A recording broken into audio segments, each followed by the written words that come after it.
শান্তি। আজকের বাংলা মুরলি তারিখ 24শে মে 2024। প্রাতঃমুরলি ওম শান্তি বাপদাদা মধুবন।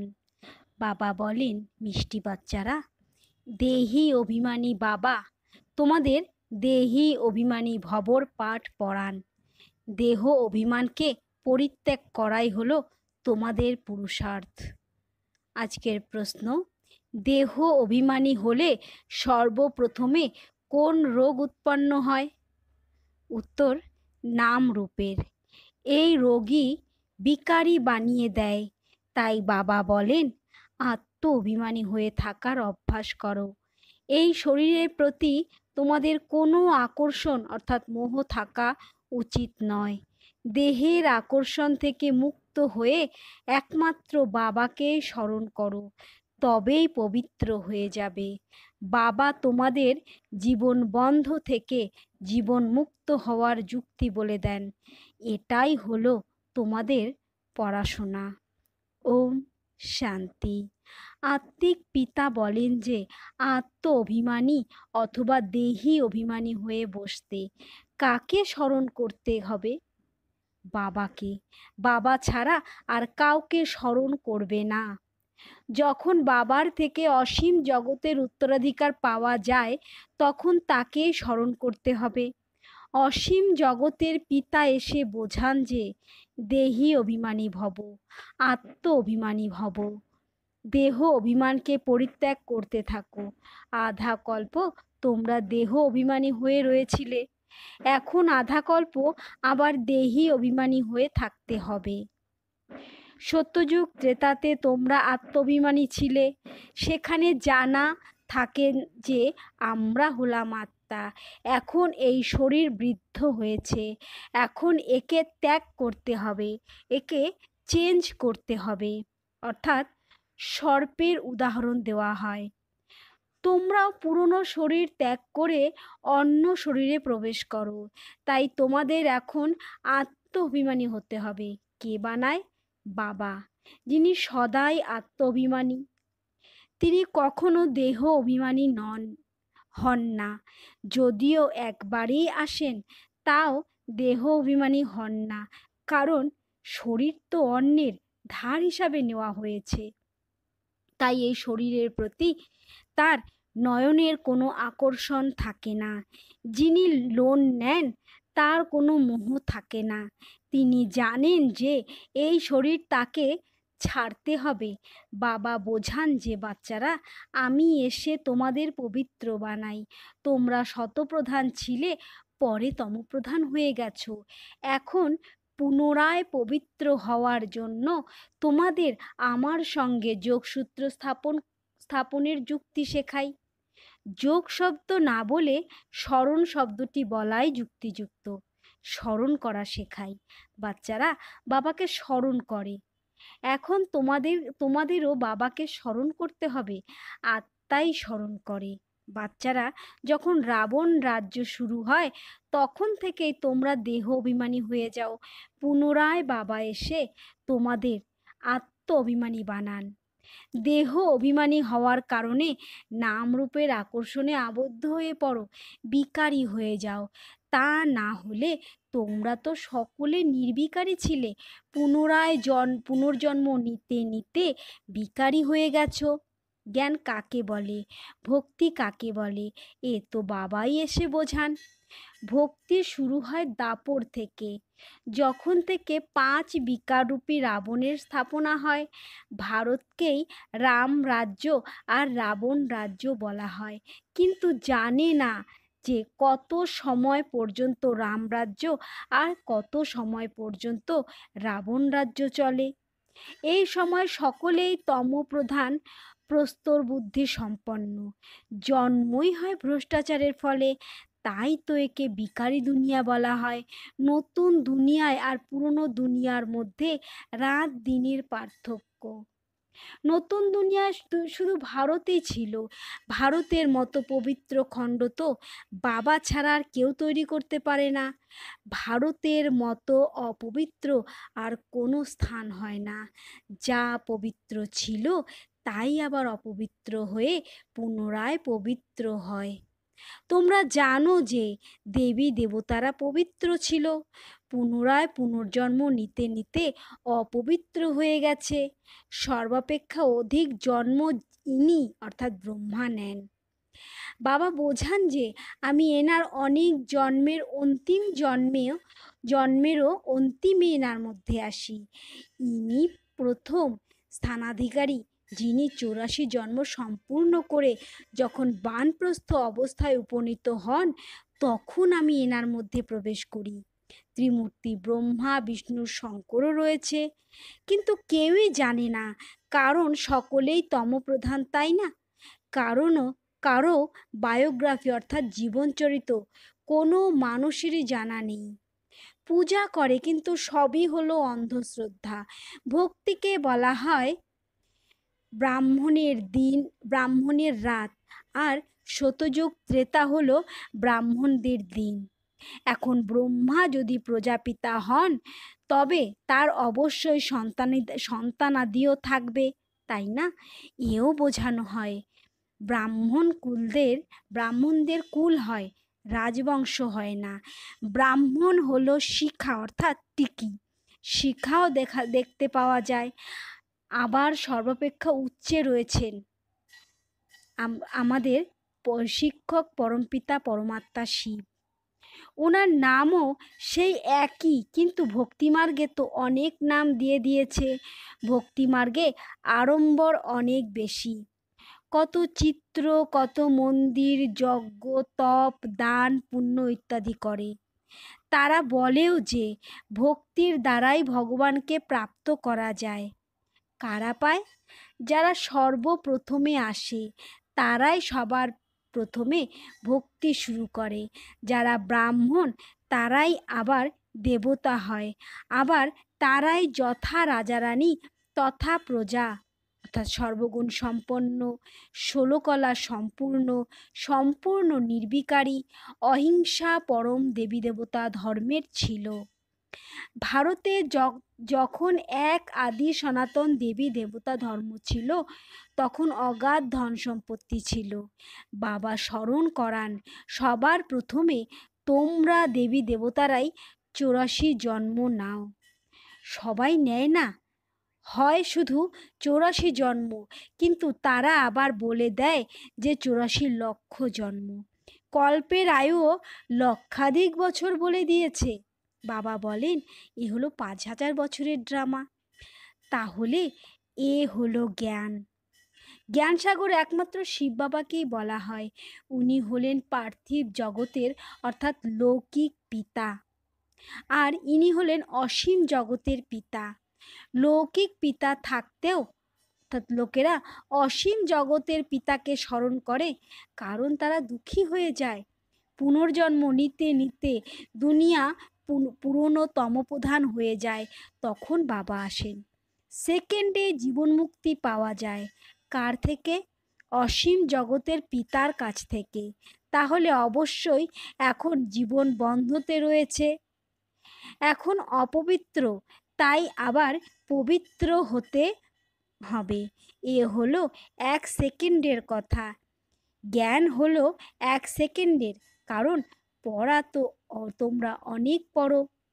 ওইসব মানুষ তো মানুষকেই পড়ে তো আত্মা, কিন্তু দেহ অভিমানের কারণে নিজেকে আত্মা মনে করতে ভুলে যায়, আর বলে দেয় যে আমি তো অমুক মিনিস্টার বা অমুক। বাস্তবে হলো আত্মা মিস্টার মিসেসের শরীরে তার নিজের পার্ট প্লে করে, একথা ভুলে যায়। তা না হলে আত্মাই তো শরীরের দ্বারা নিজের ভূমিকা পালন করে। কেউ কেমন হয়ে যায়, তো কেউ আবার অন্যরকম হয়। বাবা বোঝান যে এখন এই পুরনো দুনিয়া পরিবর্তিত হয়ে নতুন হয়। ওয়ার্ল্ডের হিস্ট্রি জিওগ্রাফি অবশ্যই রিপিট হয়। নতুন দুনিয়া হলো শতপ্রধান। ঘরও প্রথমে নতুন হয়, তখন বলবে শতপ্রধান, পরে আবার তা পুরনো জরাজীর্ণ তমপ্রধান হয়ে যায়। এই অসীম জগতের নাটক বা সৃষ্টিচক্রের নলেজকে বুঝতে হবে, কারণ এ হলো পড়াশোনা, ভক্তি নয়। ভক্তিকে পড়াশোনা বলা হয় না, কারণ ভক্তিতে এইম অবজেক্ট বলে কিছু থাকে না। জন্ম জন্মান্তর ধরে বেদ শাস্ত্রাদি পড়তেই থাকো। এখন তো দুনিয়াকে বদলাতে হবে। সত্যযুগ ত্রেতায় ভক্তি থাকে না, ভক্তি শুরু হয় দাপর থেকে। এ কথা বাবা এখানে বসে আত্মারূপী সন্তানদের বোঝান। একেই বলা হয় আধ্যাত্মিক নলেজ বা আধ্যাত্মিক জ্ঞান। আধ্যাত্মিক নলেজ কে শেখাবেন? সুপ্রিম আত্মা অর্থাৎ পরমপিতাই শেখাবেন। তিনি তো সকলেরই, তাই না? লৌকিক পিতাকে কখনো পরমপিতা বলা যাবে না, পারলৌকিককে পরমপিতা বলা হয়। তিনি হলেন পরমধাম নিবাসী। বাবাকে স্মরণও এইভাবেই করা হয়, হে গড, হে ঈশ্বর। বাস্তবে ওনার নাম একটি, কিন্তু ভক্তিতে অনেক নাম দিয়ে দিয়েছে। ভক্তির বিস্তার অনেক। এই সবই হলো মনুষ্য মত। এখন মানুষের চাই ঈশ্বরীয় মত। ঈশ্বরীয় মত, শ্রীমত। শ্রী শ্রী 108 এর মালা, 108-এর তো মালা হয়, তাই না? এই প্রবৃত্তি মার্গের মালাও তৈরি হয়। পুনরায় পুনর্জন্ম নিতে নিতে, সিঁড়ি নিচে নামতে নামতে দেউলিয়া হয়ে যায়। বুদ্ধি খালি অর্থাৎ বোধশূন্য হয়ে যায়, তাই মানুষ দেউলিয়া হয়ে যায়। যারা 100% সম্পন্ন ছিল, তারাই এই সময় দেউলিয়া অর্থাৎ রিক্ত। বুদ্ধির বুদ্ধির তালা বন্ধ হয়ে রয়েছে। ওই তালা কে লাগিয়েছে? গোদরেজের তালা লেগে যায়। ভারত যেমন প্রথম স্থানে ছিল, এর মতো আর কোনো খণ্ড ছিল না। ভারতের অনেক মহিমা। ভারত সর্বধর্মাবলম্বীদের কাছে অনেক বড় তীর্থ, কিন্তু ড্রামা অনুসারে গীতাকে খণ্ডিত করে দিয়েছে। এই ভারত তথা সমগ্র দুনিয়ারই ভুল। এটা ভারত তথা সমগ্র দুনিয়ারই ভুল। ভারতেই গীতাকে খণ্ডিত করা হয়েছে। যে গীতা জ্ঞানের দ্বারা বাবা নতুন দুনিয়া তৈরি করেন আর সকলের সদ্গতিও করেন।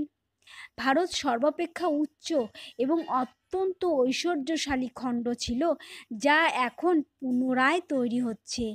এ হলো উল্টো বৃক্ষ, এর বীজ উপরে স্থিত।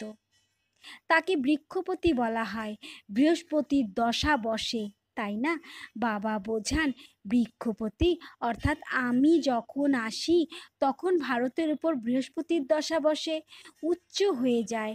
পুনরায় যখন রাবণ আসে, তখন রাহুর দশা বসে। ভারতের কি অবস্থা হয়ে যায়? ওখানে তো তোমাদের আয়ু দীর্ঘ থাকে পবিত্র হওয়ার কারণে। আধা কল্প তোমরা 21 জন্ম নাও, আর বাকি আধা কল্প ভোগী হওয়ার কারণে তোমাদের আয়ু কম হয়ে যায়, তাই তোমরা 63 জন্ম নাও। এখন বাবা বোঝান যে শতপ্রধান হতে হবে, তাই মা মেকম স্মরণ করো। সব ধর্মাবলম্বীরাই এই সময় তমপ্রধান। তোমরা সকলেই এই জ্ঞান দিতে পারো। আত্মাদের পিতা তো একজনই, সকলেই ভাই ভাই, কারণ আমরা আত্মারা হলাম এক পিতার সন্তান। যদিও বলা হয় যে হিন্দু মুসলিম ভাই ভাই, কিন্তু এর অর্থ জানে না। আত্মা সঠিক কথা বলে, সব ভাইয়েদের পিতা এক। বড় বাবাকেই অর্থাৎ পরমাত্মা অবিনাশী উত্তরাধিকার, বড় বাবাকেই অবিনাশী উত্তরাধিকার দিতে হবে, অর্থাৎ পরমাত্মাকে অবিনাশী উত্তরাধিকার দিতে হবে। তিনি আসেনও ভারতে শিব জয়ন্তী পালন করে, কিন্তু তিনি কবে এসেছিলেন তা কারোই জানা নেই। তোমাদের যুদ্ধ হলো 5 বিকারের সঙ্গে। কাম বিকার হলো তোমাদের প্রথম শত্রু। রাবণকে জ্বালানো হয়, কিন্তু সে কে? কেন জ্বালানো হয়? কিছুই জানে না। দাপর থেকে নিচে নামতে নামতে এই সময় অপবিত্র হয়ে গেছো। একদিকে শিব বাবাকে স্মরণ করে পূজা করে, অন্যদিকে আবার বলে যে তিনি সর্বব্যাপী, যিনি তোমাদের বিশ্বের মালিক বানিয়েছেন, তাকেই তোমরা মায়ার চক্রতে এসে গালি দাও।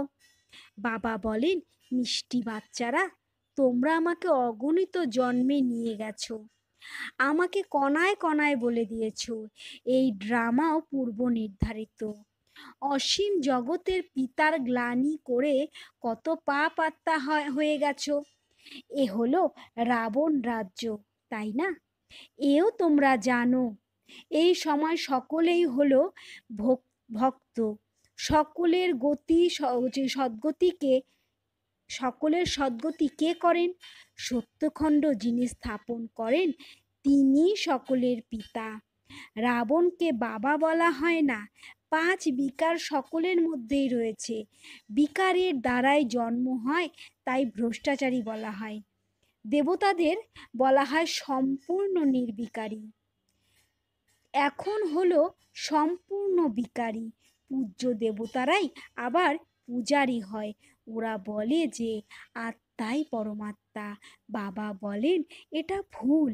সর্বপ্রথমে তো নিজেকে আত্মা নিশ্চয় করতে হবে। আত্মারা অর্থাৎ আমরা এই সময় হলাম ব্রাহ্মণ কুলের, তারপরে আবার দেবতা কুলে যাই। এই ব্রাহ্মণ কুল হলো সর্বোত্তম কুল। ব্রাহ্মণদের রাজবংশ হয় না, ব্রাহ্মণদের হয় শিখা অর্থাৎ টিকি। তোমরা হলে ব্রাহ্মণ, তাই না? সর্বাপেক্ষা ঊর্ধ্বে হলেন শিব বাবা। ভারতের বিরাট রূপ অর্থাৎ গীতায় দেখানো হয়েছে, কিন্তু তাতে না ব্রাহ্মণদের শিখা রয়েছে, না সেই শিখার অর্থাৎ ব্রাহ্মণদের পিতা রয়েছে। অর্থ কিছুই বোঝে না, ত্রিমূর্তির অর্থও বোঝে না। তা না হলে ভারতের কোর্ট অফ আর্মস অর্থাৎ রাজ চিহ্ন ত্রিমূর্তি শিবেরই হওয়া উচিত ছিল। এখন এ হলো কাঁটার জঙ্গল, তাই জঙ্গলি জানোয়ারদের কোর্ট অফ আর্মস অশোক স্তম্ভে বানিয়ে দিয়েছে। তাতে আবার লিখেছে সত্যমেব জয়তে। সত্যযুগে তো দেখানো হয় যে বাঘে গরুতে একত্র হয়ে জল পান করছে। সত্যমেব জয়তে অর্থাৎ বিজয়। ওখানে সকলে ক্ষীরখণ্ড অর্থাৎ মিষ্টি মধুর সম্পর্কে একত্রিত হয়ে থাকে। নুন পানি অর্থাৎ তিক্ত সম্পর্ক হয় না। রাবণ রাজ্যে নুন পানি আর রাম রাজ্যে ক্ষীরখণ্ড হয়ে যায়। তাই একে বলা হয় কাটার জঙ্গল। একে অপরকে প্রথম সারির কাটা অর্থাৎ কাম বিকারের কাটায় দংশন করে। বাবা বলেন কাম মহাশত্রু, এ আদি মধ্য অন্ত পর্যন্ত দুঃখ দিতেই থাকবে। নামই হলো রাবণ রাজ্য। বাবা বলেন এই 5 বিকারের উপর বিজয় প্রাপ্ত করে জগজ্জিত হও। এই অন্তিম জন্মে নির্বিকারী হও। তোমরা তমপ্রধান হয়ে গেছো, পুনরায় শতপ্রধান পবিত্র হও। গঙ্গা কোনো পতিত পাবনী নয়। শরীরের ময়লা তো ঘরে বসেও জল দিয়ে পরিষ্কার করতে পারো, কিন্তু আত্মা তো তাতে পরিষ্কার হতে পারে না। ভক্তি মার্গে তো কত কত সংখ্যক গুরু থাকে।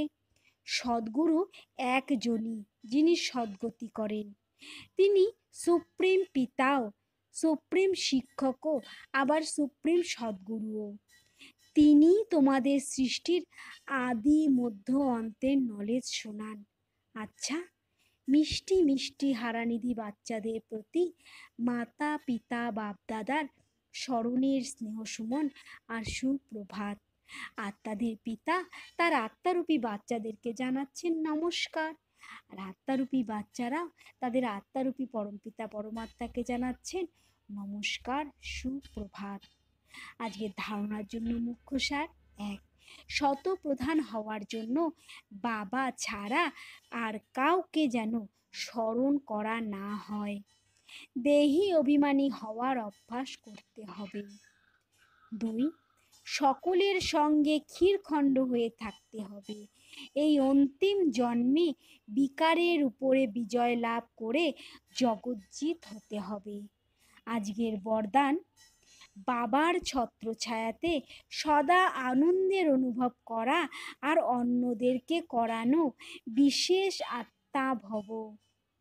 বাবার ছত্রছায়াতে সদা আনন্দের অনুভব করা আর অন্যদেরকে করানো বিশেষ আত্মা ভব। যেখানে বাবার ছত্রছায়া আছে সেখানে সদা মায়ার থেকে সেফ থাকবে। ছত্রছায়ার মধ্যে মায়া আসতে পারবে না। পরিশ্রম করা থেকে শত দূর হয়ে যাবে, আনন্দে থাকবে। কেননা পরিশ্রম আনন্দের অনুভব করতে দেয় না। ছত্রছায়াতে থাকা এই রকম বিশেষ আত্মারা এই শ্রেষ্ঠ পড়া করেও আনন্দে থাকে। কেননা তাদের মধ্যে নিশ্চয় আছে যে আমরা হলাম কল্প কল্পের বিজয়ী আত্মা, পাশ হয়েই আছি। তাই সদা আনন্দে থাকো আর অন্যদেরকে আনন্দে থাকার সন্দেশ দিতে থাকো। এটাই হলো সেবা। আজকের স্লোগান, যারা ড্রামার রহস্যকে জানে না তারাই দুঃখী অসন্তুষ্ট হয়ে যায়। যারা ড্রামার রহস্যকে জানে না তারাই দুঃখী অসন্তুষ্ট হয়ে যায়। ওম শান্তি।